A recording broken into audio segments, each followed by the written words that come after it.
Maintenant, je suis à 4000. 3500 net, il n'y a plus rien qui m'arrête, quoi. Tout est possible. Ça m'a permis quand même de partir à Madagascar. J'ai de la famille là-bas et j'ai pu y retourner pendant 1 mois et demi. Eh bien, je suis trop contente de te rencontrer aujourd'hui et que tu aies fait le trajet depuis Bordeaux, c'est ça, jusqu'ici.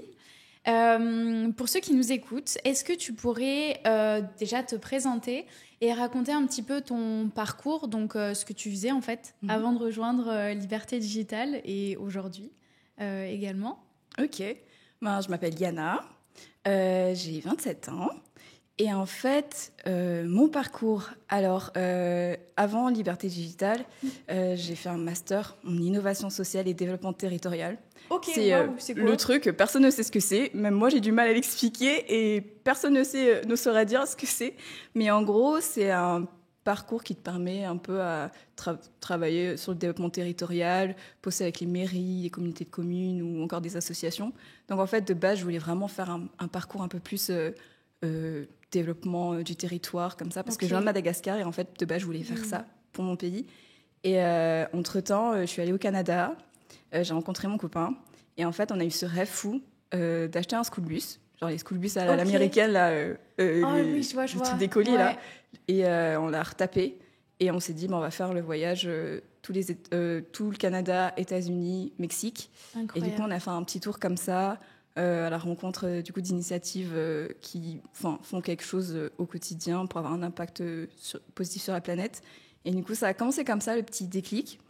Et en fait, il y a vraiment un petit mouvement de liberté pendant ce moment-là, où vraiment une prise de conscience de « Waouh, c'est cool quand même comme mode de vie, ce sentiment de se sentir libre et tout ». Et en fait, je voulais vraiment faire quelque chose après ça. Je ne voulais pas rentrer directement dans un CDI ou trouver du travail et tout. Et du coup, je suis tombée un peu sur community manager. Je ne savais pas ce que c'était, mais en fait, je savais que je voulais travailler dans la com. Et en fait, c'est comme ça que je me suis lancée dedans. Je sais pas si c'est clair, mais... C'était très clair. Et ça a été quoi le moment où tu t'as arrêté un petit peu le road trip et tu t'es lancé dans le community management, ou tu as fait ça en parallèle? Alors, en gros, pendant notre trip, je m'occupais de toute la communication. Et on faisait, du coup, on prenait des vidéos. En fait, on interviewait. Vous avez communiqué sur vous. Ouais, sur notre projet. Et on a fait toute la com sur le. Enfin, c'est moi qui m'occupais de toute la com sur le projet, chercher des sponsors et tout ça. Enfin, donc du coup, ça m'a vraiment beaucoup entraînée. Et c'est ça aussi qui m'a plu parce que je me suis dit, en fait, c'est cool, ça me plaît, j'aimerais faire ça. Et vraiment, c'était pendant le road trip. On commençait vers la fin. On était au Mexique et on commençait à se dire, va falloir rentrer en France et tout, et réfléchir à ce qu'on veut faire après. Et c'est là que j'ai vraiment tilté. Je me suis dit. C'est bon, là, ça m'a donné une grande confiance en moi et j'étais en mode, je vais être à mon compte, je vais faire un truc qui me plaît, j'arrête de repousser et de me dire, ouais, mais ça, mais si, mais ça, j'étais là, ça suffit, tu t'y vas. Et du coup, en fait, pendant mon road trip, je suis tombée sur Liberté Digitale et en fait, j'étais au Mexique quand j'ai eu mon premier appel découverte et j'étais là, là, je suis au Mexique, je peux pas prendre de trucs tout de suite, mais je suis là, je vais être là. Et c'est comme ça que ça a commencé, en fait, le truc. Trop bien. Donc, et du coup, tu as rejoint quand la formation ? Ça fait 1 an, c'est vers, je pense, fin mai, début juin de l'année dernière. Et je suis rentrée mi-mai, un truc comme ça, de mon road trip. Et en fait, dès que je suis arrivée au Canada, j'ai eu l'appel... avant de rentrer en France, je suis allée au Canada et j'avais 2 semaines. J'ai appelé, c'était Cécile, petit clin d'œil parce que j'ai trop accroché avec elle.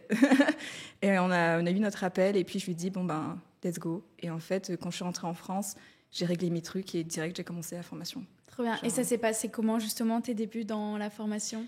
J'étais tellement déter que tous les jours, j'étais dessus. J'avais le temps aussi. Donc, du coup, j'étais à fond pendant 1 mois. Je faisais que ça.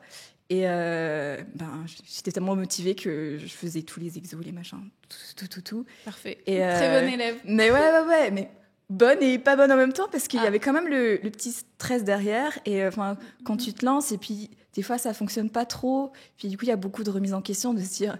Mais dans quoi je me suis embarquée? Genre, j'étais là, Yana, t'es sérieuse de quoi? Qu'est-ce que t'as fait, quoi? Blocage, t'as regretté un peu? Regretter, non, jamais. Mais plus, je pense que c'est quand tu commences, tu tâtes et des fois, il y a des trucs où forcément, tu prends des rejets parfois parce que tu fais des choses pas forcément comme il faut. Et du coup, des fois, j'étais en mode... Est-ce que je fais vraiment le bon choix? Est-ce que c'est fait pour moi? C'est juste des remises en question comme ça. Mais après, j'étais en mode let's go! T'as pas fait tout ça pour rien, t'es là, tu fais. Mais ça faisait des hauts et des bas. Et jusqu'à ce que j'ai mon premier contrat. Et en fait, après premier contrat, c'était le truc qui a déclenché en fait je suis légitime, je peux le faire. Trop cool. Et du coup, parle-nous de ce premier contrat. C'est arrivé au bout de combien de temps? Alors, j'ai fini ma formation juillet, août, septembre, au bout de 3 mois à peu près. Okay. Donc, j'ai eu un premier contrat comme ça. C'était un petit contrat, quand même, ça avait 600 €. C'était comme ça va. 600? Ouais, je proposais un espèce de mélange accompagnement CM. Donc, j'avais réussi à le faire à 600 €. Et du coup, c'est une artisane, qui fait de la vannerie, qui m'a... Enfin, en fait, je commençais sur mes réseaux sociaux. J'avais commencé comme ça, vraiment à me dédier sur les réseaux sociaux. Elle m'a découvert comme ça. Elle m'a écrit, elle me dit, écoute, j'adore ce que tu fais. Là, je vais en vacances, mais dès que je retourne, on bosse ensemble, quoi. J'étais là, ok, let's go. Et en fait, je l'ai relancé. Au début, j'avais un peu peur parce qu'il y avait des gens qui me disaient ça et qui revenaient jamais. Même quand je l'ai relancé, c'était en mode non, en fait, finalement, nanana. Mais elle était vraiment à fond. Elle était là, mais j'adore ta personnalité, j'adore commenter et tout. J'adore tout ce que tu fais, je veux bosser avec toi. Donc ça a commencé comme ça pendant 2 mois. Et après, j'ai trouvé d'autres contrats après. Et comment ça s'est passé? Du coup, ceux d'après, c'était encore via Instagram? Non, cette fois, c'était pas via Instagram. Mais en fait, je traînais beaucoup sur LinkedIn, tout ça. Et j'ai trouvé une offre d'emploi et j'avais vu que CDI freelance. Du coup, j'étais là, je savais pas que ça existait. Mais je me suis dit, c'est freelance, CDI, let's go, ça veut dire que c'est sur du long terme. Et en fait, ma niche, c'est vraiment tout ce qui était un peu projet à impact, ou qui avait du sens pour moi, quoi, vraiment. Et là, c'était une agence de voyage de tourisme équitable et solidaire. Okay. Et en fait, ça a collé pile poil. En fait, en plus, je venais de faire un voyage un peu qui collait avec ça et tout. Enfin, on a à peu près les mêmes valeurs à la rencontre des gens, etc. Et en fait, j'ai envoyé une vidéo de candidature et ça a grave marché. J'ai été prise, quoi. Et du coup, là, maintenant, ça m'a fait une base au moins de 2 000 € de CA par mois. Et après, je continue à chercher des contrats à côté. Et maintenant, je suis à 4 000, 3 500 net, 4 000, voilà. Trop cool, félicitations. Ouais, c'est cool. J'arrive pas à réaliser, mais c'est trop cool. Et tu bosses combien d'heures par semaine, là? J'avoue, je compte pas. Faudrait que je compte. T'avais une fourchette. Tu penses que t'es sur un plein temps ou un peu moins? Plein temps et un peu plus d'un plein temps, je pense. Parce que je pense qu'il y a des heures où tu travailles et que... tu te rends pas compte, donc je pense plus 50 heures, je pense, mais je le sens pas forcément passer, quoi, mais ça va. Trop cool, félicitations. Ouais. Et justement, comment tu te sens aujourd'hui par rapport à ça? Honnêtement, je crois que je l'ai pas encore réalisé. Au début, j'avais beaucoup de stress parce que je me disais, Liana, mais tu vas travailler beaucoup trop. J'étais là, tu vas assumer de travailler autant et tout. J'étais là, je fais, oui, c'est ce que je voulais depuis le début. Je voulais que ça marche. En plus, ça me faisait trop rire, je le disais, c'est que dans la formation, il fallait écrire un peu tes objectifs. Dans 1 an, je me vois comme ci, comme ça. Je veux tant de contrats, machin. Et t'avais marqué quoi? Mais en fait, j'avais écrit que je voulais des contrats je voulais 2-3 clients max et atteindre un CA net, un salaire net du coup de 3 500 €. Et en fait, 1 an après, mais genre 1 an après pile poil, je l'ai, quoi. Et en fait, je trouve incroyable. Ça fou. Et j'étais là, je fais comme quoi le fait d'écrire les trucs aussi et d'y croire dans un sens, ça aide vachement. Tu savais vers là où t'allais. Ouais. Je pense que t'as mis toutes les bonnes actions en place.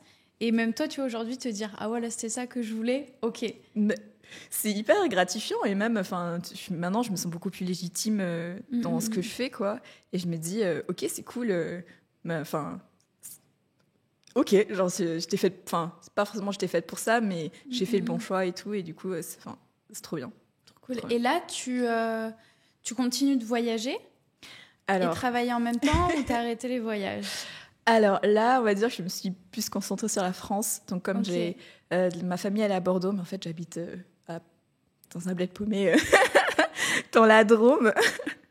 Du coup, je veux dire, je voyage pas mal dans la France pour aller à Bordeaux, Paris, voir des amis à Nice, hein, surtout en France. Ça m'a permis quand même de partir à Madagascar, parce que du coup, ça faisait 7 ans que je n'étais pas retournée chez moi. Et je suis T'as de la partie famille encore là-bas? Ouais, j'ai de la famille là-bas et j'ai pu y retourner pendant 1 mois et demi. Et en fait, se dire, ah ouais, quand même. Enfin, les gens, ils étaient là, mais tu bosses pas? Et j'étais là, ben, si je bosse, mais en fait, j'avais pas l'impression de bosser parce que j'étais tranquille. À côté, je faisais mes activités et tout, mais je bossais un peu le matin et puis ça. Enfin, j'arrivais à m'organiser. Tu pouvais travailler à distance. Ouais, voilà, c'est ça. Il y a un décalage horaire? Pas tant, 1 heure, 2 heures. Ah ouais, ok. Ouais, c'est ça. C'est 2 heures l'hiver, 1 heure. Ok, bah parfait donc, en plus. Ouais, donc si un jour tu vas aller à Madagascar, c'est ça qui a fait. Le fou. Voilà. Et du coup, tu dirais que c'est quoi le gros truc qui a changé entre la toi qui a rejoint Liberté Digitale et aujourd'hui? Waouh, grosse question. Je pense que c'est la confiance en moi. Genre, après, en fait, je trouve que c'est vraiment cette gratification après un projet. Déjà, je l'avais quand on a fait justement ce gros trip là je trouve ça fou, tu vois. Je me dis, meuf, t'as fait ça, quoi. C'est fou. Déjà que j'avais une grosse confiance en moi. Puis après, le fait d'avoir commencé quelque chose de nouveau et de pas trop sentir légitime, j'avais un peu perdu confiance en moi.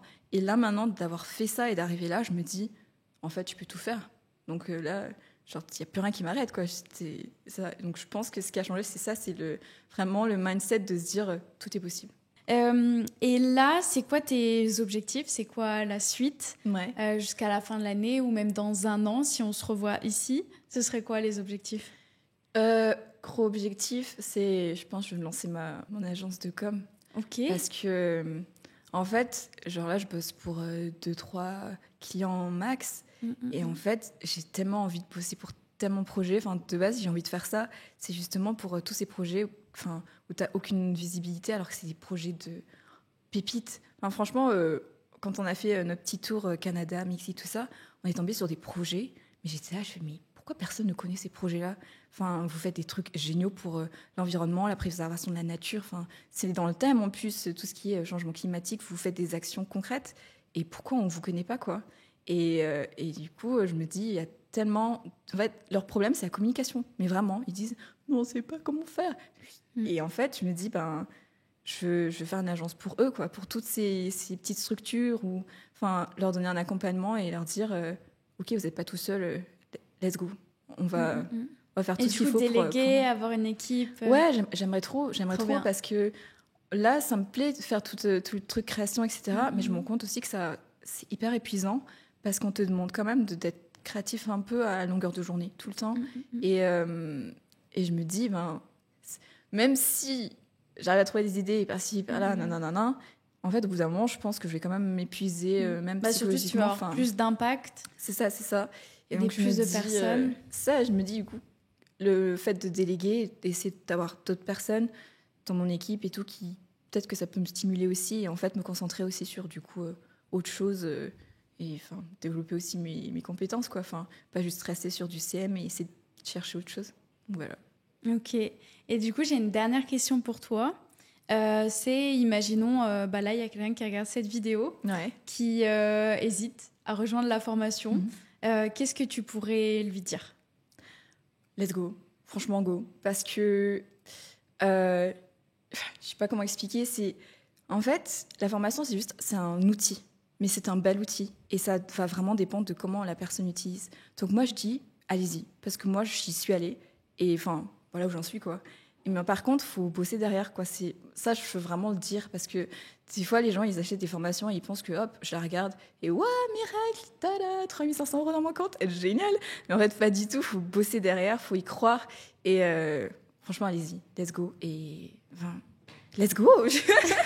J'ai envie de dire, alors, finalement, le témoignage, il parle de lui-même, de toutes les personnes que tu as interrogées jusque-là. C'est le point commun, je pense, c'est ils ont pris la formation, ils ont foncé et ils ont fait ce qu'il fallait pour le faire. Ils ont mis l'effort. Ils ont mis l'effort et ils n'ont pas lâché. Même si parfois c'était dur, ils n'ont pas lâché et on y arrive.